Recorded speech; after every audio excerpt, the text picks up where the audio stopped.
tema da mensagem é as 7 verdades sobre o vaso escolhido. Antes de falarmos das 7 verdades sobre o vaso escolhido, você que puder deixar sua Bíblia aberta em Atos 9, nós vamos destrinchar alguns versículos. O primeiro versículo que eu gostaria de destrinchar com a igreja é o versículo 3 de Atos 9. Você vai achar a seguinte expressão na parte final do versículo 3: subitamente o cercou um resplendor de luz do céu.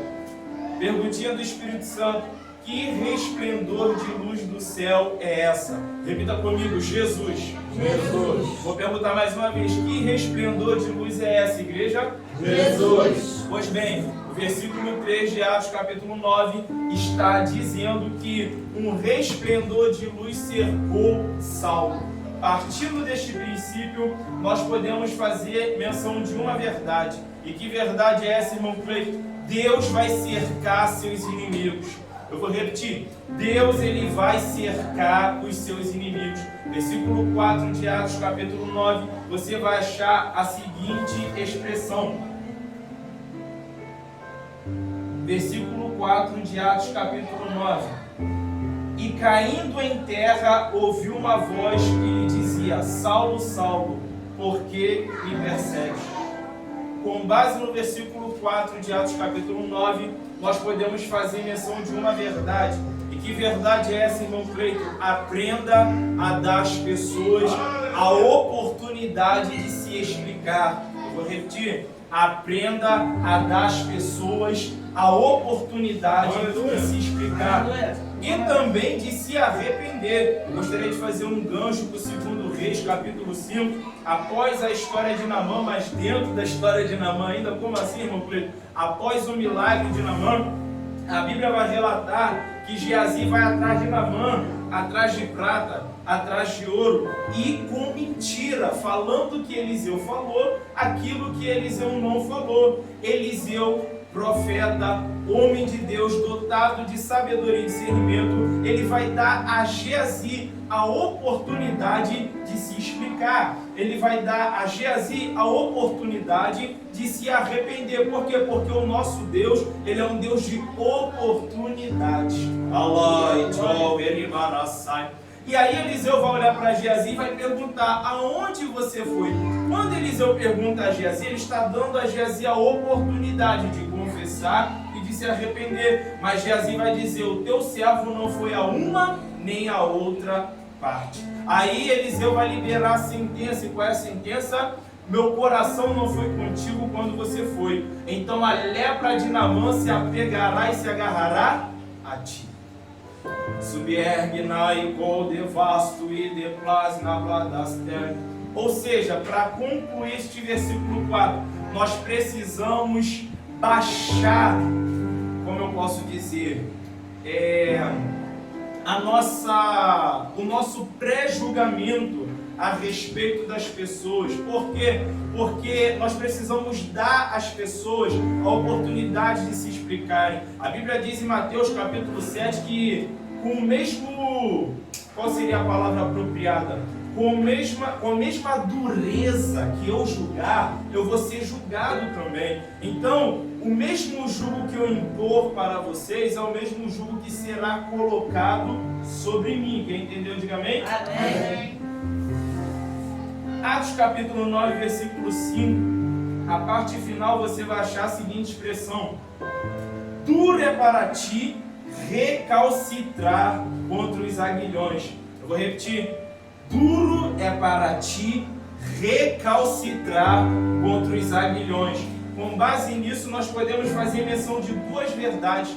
Mas antes de fazer menção de duas verdades, vamos buscar o significado dessas palavras que são um pouco incomuns. Não sei para vocês, mas eu sou um rapaz de linguajar simples. Para mim, recalcitrar é uma palavra incomum. Aguilhão também é uma palavra incomum. Então, irmão Cleiton, qual é o significado da palavra recalcitrar? Recalcitrar significa dar coices contra a ponta de ferro. Eu vou repetir: recalcitrar significa dar coices contra a ponta de ferro. Aguilhada, eu não disse aguilhão. Aguilhada significa vara comprida, usada para conduzir o gado. e uma de suas pontas é um ferro pontudo. Eu vou repetir: a aguilhada é uma vara comprida usada para conduzir o gado, e uma de suas pontas tem um ferro pontudo. Agora sim, aguilhão. O que é aguilhão, irmão Cleito? É a ponta de ferro da aguilhada. Aguilhão, ponta de ferro da aguilhada. Pois bem, Atos capítulo 9, versículo 5, repito, parte final: duro é para ti recalcitrar contra os aguilhões. Partindo deste princípio, podemos fazer menção de duas verdades. Primeira verdade: se posicionar como inimigo da igreja é o mesmo que se lançar em pontas de ferro. Eu vou repetir: se posicionar como inimigo da igreja é o mesmo que se lançar em pontas de ferro. Aleluia. Segunda verdade: Deus vai se apresentar para os adversários da igreja como ponta de ferro. Aleluia. Vou repetir: Deus se apresentará como ponta de ferro para os adversários da igreja. Vou repetir de novo: Deus se apresentará como ponta de ferro para os adversários da igreja. Quem é a igreja? Repita comigo: somos nós. Somos nós. Quem é a igreja? Somos nós. Atos capítulo 9, versículo 4. Você vai achar a seguinte expressão, versículo 8. Atos capítulo 9, versículo 8. Você vai achar a seguinte expressão: abrindo os olhos, não via ninguém. Por quê? Porque Jesus já havia aparecido para Saulo com um clarão de luz, deixando ele cego. Então no versículo 8 nós vamos achar a seguinte expressão: abrindo os olhos, não via ninguém. No sentido literal, de fato, Saulo não conseguia ver ninguém. Mas saindo do literal e vindo para o âmbito simbólico, nós podemos fazer menção de uma verdade. E que verdade é essa, irmão Cleito? Você precisa estar preparado. Você precisa estar preparado para abrir os seus olhos e não ver ninguém. Eu vou repetir: você precisa estar preparado, você precisa estar estruturada para nos momentos mais difíceis, nos momentos de tempestade da sua vida, você abrir os seus olhos e não ver ninguém. Eu gostaria de estender um pouco mais e fazer menção de segunda verdade. E que segunda verdade é essa, irmão Cleito? Quando se trata de Jesus, que apareceu para Saulo num clarão de luz, deixando ele cego. Repito, ele abriu os olhos e não viu ninguém. Qual é a segunda verdade, irmão Cleito? Nos momentos mais difíceis da sua vida, quando se trata de Jesus, você não precisa vê-lo, mas apenas ouvi-lo. Eu vou repetir: nos momentos mais difíceis da sua vida, quando se trata de Jesus, você não precisa vê-lo, mas apenas ouvi-lo. Tem muita gente naufragando na fé porque quer vê-lo. Tem muita gente parando no meio do caminho porque quer vê-lo. Tem muita gente morrendo no deserto porque quer vê-lo. E Deus está dizendo: você não precisa me ver, mas apenas ouvir. Aleluia. Tu que te calabada, sai. Por quê, irmão? Porque dependendo da forma que ele se apresenta, tu nem fica. Tu sai correndo de medo. A Bíblia diz que o céu se abriu, Ezequiel dá uma olhadinha, ele começa a ver um ser de 4 faces. Ele começa a ver um ser com 4 asas, chamado querubim, e fica. Se não for a glória, o Espírito de Deus na tua vida, a gente sai correndo, irmão. O profeta Isaías, ele vai ver os serafins, um ser com 6 asas. 2 cobriam o rosto, 2 voavam e com 2 cobriam os pés. Quem é que fica? Ninguém, irmão. Mateus capítulo 14, os discípulos deram uma olhadinha, viu Jesus andando sobre as águas, pensaram que era um fantasma, gritaram com medo. Quem é que fica, irmão? Aleluia! Então para de ficar dobrando o teu joelho, querer esmagar sua carne com jejum, com vigília, tentando botar Deus contra a parede e dizendo: eu preciso te ver, o Senhor tem que descer, o Senhor tem que mandar anjo, enquanto Deus está falando: você só precisa ouvir a minha Glória a Deus! tu que te calavada sai.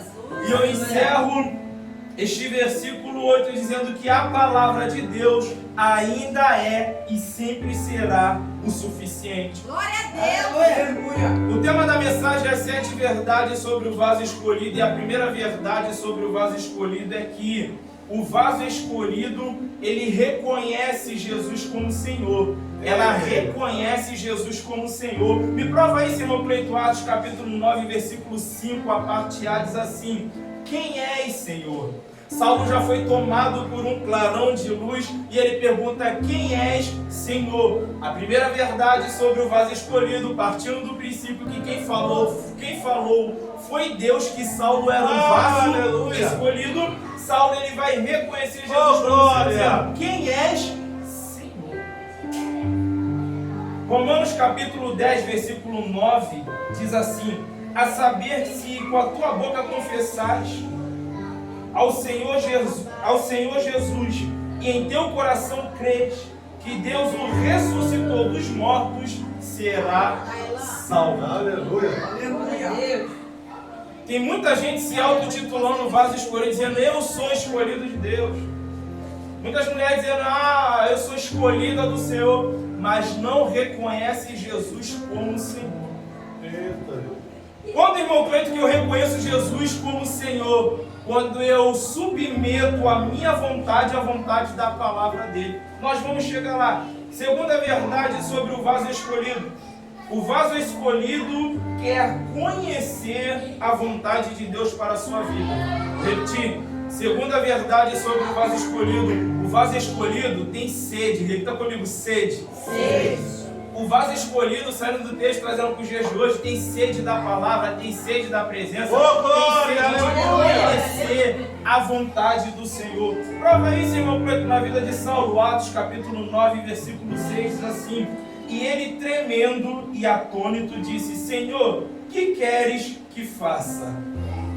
E disse o Senhor: levanta-te e entra na cidade, e lá te será dito o que te convém fazer. Ou seja, você vai perceber que Saulo, ele quer saber qual é a vontade de Deus para a vida dele. Só que primeiro ele ficou cego, né? Que Deus ele nos guarde, nos livre de ele ter que nos esmagar, mostrar que nós somos o vaso, ele é o olheiro, para nós termos a curiosidade ou a sede de buscar e procurar saber qual é a sua soberana vontade. Jeremias capítulo 29, versículo 13 diz assim: e buscar-me-eis e me achareis, quando me buscar de todo o vosso coração. Então, vaso escolhido tem sede da presença. Vaso escolhido busca a face de Deus em oração. Vaso escolhido desce a casa do olheiro. A palavra. Terceira verdade sobre o vaso escolhido: não se preocupe que são apenas 7. O vaso escolhido é obediente. Aleluia. Saulo obedeceu. Deus falou para ele: entra na cidade, lá te será dito o que te convém fazer. Aleluia. Saulo entrou na cidade. Ou seja, ele foi um vaso obediente. Aleluia. Perguntinha do Espírito Santo: você tem obedecido? Aleluia. Porque muitas das vezes nós questionamos o pastor, o líder A, líder B, o líder C, a líder D. Não me dá uma oportunidade, não entrega nas minhas mãos uma responsabilidade. E partindo desse princípio, nós podemos fazer menção de uma verdade. Que verdade é essa? Não dá para entregar nada nas mãos de desobediente. Eu vou repetir: não tem como entregar nada nas mãos de quem é desobediente. Quarta verdade sobre o vaso escolhido: o vaso escolhido tem o seu orgulho deslacerado. Agora pegou. Que te calabada sai, remelmante o calablando rai. E Deus, as formas que Ele usa para fazer isso, só quem passou sabe. O vaso escolhido sempre terá o seu orgulho deslacerado. Por quê? Porque a glória é de Deus e Ele não divide com ninguém. Prova, irmão Cleito, no texto que Saulo teve o seu orgulho deslacerado. Atos capítulo 9, versículo 8, parte final, diz assim: e guiando-o pela mão, o conduziram a Damasco. Perceba que aquele que estava acostumado a dar ordens, agora está sendo conduzido pela mão. A Bíblia não diz, mas quero conjecturar no meu pouco entendimento, que além de ser uma grande humilhação para ele, era Deus deslacerando o orgulho de Saulo. Por quê? Porque ele era vaso. Eita, Jesus, coisa boa. Aleluia. Talvez isso não coloque um sorriso no seu rosto, nem arranque de você um glória a Deus, mas eu preciso te falar nesta noite que a humilhação faz parte da vida do vaso escolhido. Aleluia. Um homem escolhido por Deus, uma mulher escolhida por Deus, em algum momento na sua trajetória vai passar pela, eu vou me atrever a fazer a seguinte colocação, pela via da humilhação. Jesus não passou pela via dolorosa, nossa, é a via da humilhação. Relevante o calabando, por quê? Porque Deus não dá sua glória para ninguém. Deus jamais vai permitir que eu chegue aqui cheio de eu dizendo eu prego, eu oro, eu faço. Não. Antes de eu chegar aqui e liberar a palavra, Ele vai me levar no vale da humilhação. Ele vai deslacerar o meu ego. Ele vai deslacerar o meu orgulho. Antes dele permitir você chegar aqui e louvar, a glória dele descer, ele se manifestar e ele mover, ele vai te levar pelo vale da humilhação, vai deslacerar o seu ego, vai deslacerar o seu orgulho. Para quê? Para quando as pessoas chegarem e falar, irmão, foi boa essa palavra, você vai dizer, quem falou não foi eu, mas foi Deus. Quando alguém chegar para você e falar, irmã, que louvor tremendo, como o Espírito Santo de Deus ministrou meu coração, através desse louvor, tu vai levantar tua mão e vai falar, é para a glória dele.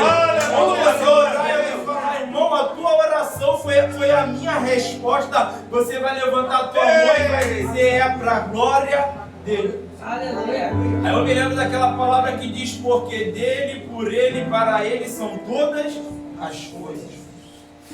Quinta verdade sobre o vaso escolhido. O vaso escolhido não é pego de surpresa.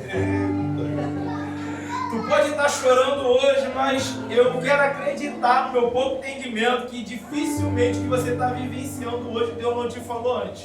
Através de profetas, profetisas, sonhos proféticos, palavras na Bíblia que Ele te deu. E o Espírito Santo de Deus nos traz à memória quando Ele usou um homem de Deus, uma mulher de Deus. Às vezes nem foi você que sonhou, alguém que você conhece teve o sonho, veio e te contou. Relemante, o calabrando. Aleluia! Porque vaso escolhido não é pego de surpresa. Aí eu me lembro daquela palavra que diz que Deus não fará nada se antes ter revelado aos seus. Prova, irmão Cleito, no texto, Atos capítulo 9, versículo 12. E numa visão, quem teve a visão? Saulo, repita comigo, Saulo.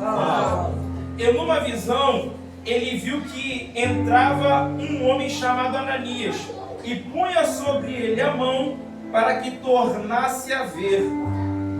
Ou seja, a partir deste versículo, nós entendemos que o vaso escolhido não é pego de surpresa. Quando Ananias chega na casa de Saulo para orar, para que ele pudesse ser cheio do Espírito Santo, aleluia, calamachura, para que ele pudesse ser curado, não foi nenhuma surpresa para Saulo. Saulo não foi pego de surpresa. Por quê? Porque ele era um vaso escolhido.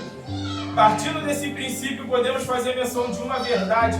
E que verdade é essa, irmão Cleito? Vaso escolhido, não fique enganado. Calabando-se. Pode vir bem arrumado, bem vestido, botar terno, gravata, vestidão até o pé, coque, não importa. Vaso escolhido não fica enganado. Ou é ou não é. Ou tá dentro ou tá fora. Eu não sei os que aqui estão, mas eu particularmente, parte da cultura dos trabalhos de consagração, de certo em certo tempo a gente sempre ouve aquela palavra, né, que existe uma balança. Existe um prumo, e ai de mim e de todo aquele e toda aquela que naquele grande dia for achado em falta. Então, vaso escolhido não é pego de surpresa, vaso escolhido não fica enganado. Sexta verdade sobre o vaso escolhido. O vaso escolhido está sempre aprendendo e passando por transformações por intermédio da palavra. Vou repetir. O vaso escolhido está sempre aprendendo e sempre passando por transformações por intermédio da palavra. Por que, irmão Cleito? Porque o processo de transformação só acaba quando a sétima trombeta soar. Aleluia! Glória! Enquanto a sétima trombeta não soar, nós somos seres imperfeitos. imperfeitos, dotados de falhas, de limitações humanas. Nascemos do erro e para o erro, mas em nós habita o Espírito. Aleluia, glória a Jesus. Da oração, da consagração, do monte, da vigília, nós subjugamos a nossa vontade para que possamos fazer a vontade de Deus. Aleluia. Glória. Então o processo de transformação só acaba quando nós partimos para a glória. Então nós temos que ser sempre pessoas ensináveis. Prova esse processo de transformação, irmão Cleito, Atos, capítulo 9, versículo 19, diz assim: e logo lhe caíram dos olhos como que umas escamas. Ou seja, simbolicamente falando, quando as escamas caem dos olhos de Saulo, isso é uma quebra de paradigma. O que é isso, irmão Cleito? Quebra de paradigmas. São conceitos, verdades que estão instaladas dentro de você e você diz assim, ó, eu nasci assim, eu vivo assim e vou morrer assim. Só que Deus me trouxe aqui para dizer que não. Aleluia. Do que ter calabada sai, nós temos que abrir a nossa mente. Nós temos que abrir os nossos corações. Vou dar uma ilustração que eu não gostaria de usar, mas eu vou usar. Você vai ver pessoas de nome, quando eu digo nome, pessoas de fama, que outrora argumentava dizendo: cristão não se envolve com política, mas que olha a realidade de hoje e que se posiciona em relação às coisas concernentes à política. Por que, irmão Cleito, é hipócrita? Não. Por que, irmão Cleito, não vive o que prega? Não. O que é então? Essa pessoa evoluiu, essa pessoa abriu a mente, essa pessoa abriu o coração, se tornou alguém ensinável para aprender. Eu não estou dizendo que todo mundo tem que se envolver com política, mas pega ali aquilo que eu estou dizendo. Existe a cultura bíblica e a cultura do homem. Existe a doutrina bíblica e existe o sistema que rege as igrejas para que haja ordem e decência. Mas vamos voltar para o texto. Atos capítulo 9, versículo 18, parte A, repito. E logo lhe caíram dos olhos como que umas escamas. Simbolicamente falando, isso é quebra de paradigmas. Ou seja, o que é isso, irmão Pedro? É mudar a forma de ver e de pensar a respeito de algumas coisas. Não é a respeito de tudo, mas existem coisas na minha vida, existem coisas na nossa vida que nós precisamos mudar a nossa forma de ver e de pensar. Para isso acontecer, obviamente, vai ser por intermédio da palavra, mas nós precisamos abrir os nossos corações para que haja essa quebra de paradigmas. Aleluia. Existem vitórias, existem patamares, Aleluia. Existem níveis de intimidade, de comunhão que nós só vamos alcançar quando nós nos permitirmos deixar Deus quebrar alguns paradigmas que ainda carregamos. Tu que te calabada sai. Partindo do princípio que precisamos permitir Deus quebrar alguns paradigmas por intermédio da palavra e do Espírito Santo, podemos fazer menção de 3 verdades. Partindo do princípio que o vaso escolhido, repito, está sempre aprendendo e passando por transformações por intermédio da palavra. Que 3 verdades são essas, irmão Cleito? Lá vai. Primeira verdade: o vaso escolhido sabe que não é o dono da razão.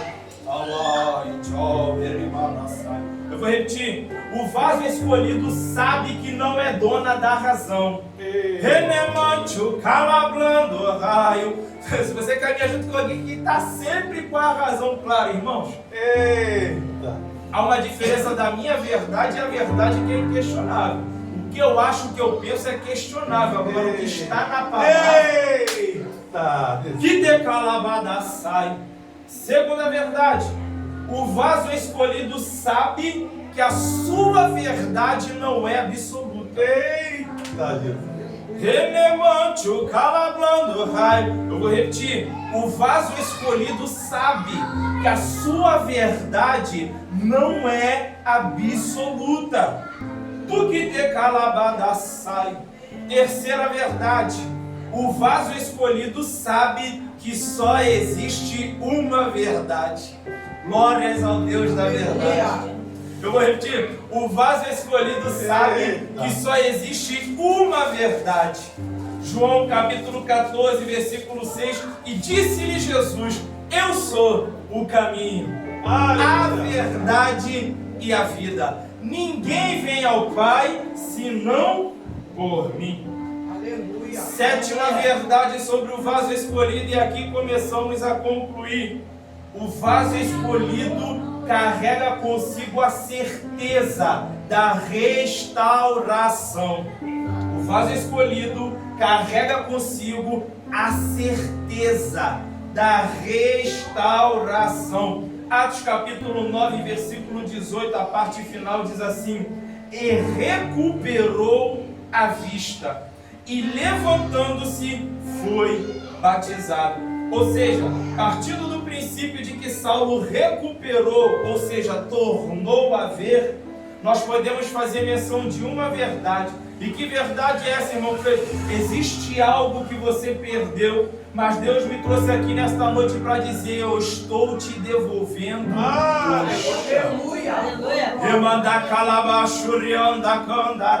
Eu vou repetir. Aleluia. A sétima verdade sobre o vaso escolhido é que o vaso escolhido tem a certeza da restauração. Partindo do princípio de que Saulo, ele teve a sua vista recuperada, ou seja, ele tornou a ver. Deus está dizendo para mim e para você: existe algo que você perdeu, mas eu estou colocando nas suas mãos e te devolvendo hoje. Eu não sei o que você perdeu. Quem sabe você perdeu o seu ânimo. Quem sabe você perdeu a alegria e o prazer de estar na presença do Senhor. Quem sabe você está perdendo a sua saúde gradativamente. Quem sabe você perdeu a virtude do Espírito Santo.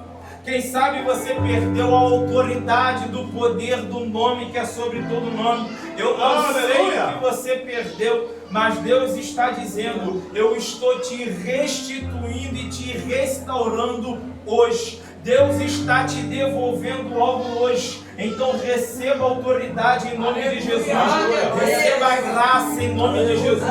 Receba saúde em nome de Jesus. Receba virtude em nome de Jesus. Seja cheio do Espírito Santo. Seja cheia do Espírito Santo. Por que, irmão Cleito? Porque você é um vaso escolhido. Prove, irmão Cleito, que vaso escolhido carrega consigo a certeza da restauração. Eu vou ver Jó passando por momentos tenebrosos. Jó vai perder suas riquezas. Jó vai perder seus 10 filhos. Jó vai ser afrontado por sua esposa dentro da sua própria casa.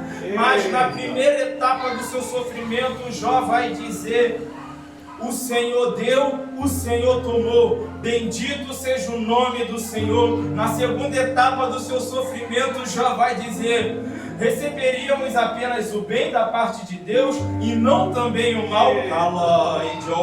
Mas antes da restituição chegar, antes da restauração chegar, no meio do processo, pastor Felipe, Jó vai dizer: eu sei.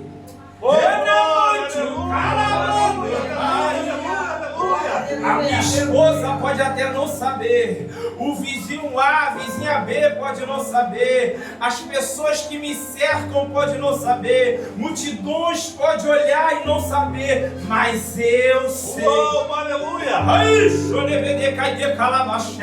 Que o meu Redentor, ele vive e por fim se levantará sobre a terra. E depois de consumida a minha pele, ainda em minha carne eu verei a Deus. O que é isso, irmão Cleiton? É a sétima verdade sobre o vaso escolhido. É Jó mostrando que de fato ele é um vaso escolhido porque carregava consigo a certeza da restauração. Aleluia. Glória a Deus. E a Bíblia vai dizer no último capítulo de Jó, capítulo 42, se não me falha a memória, que Deus restituiu a Jó em dobro tudo quanto dantes ele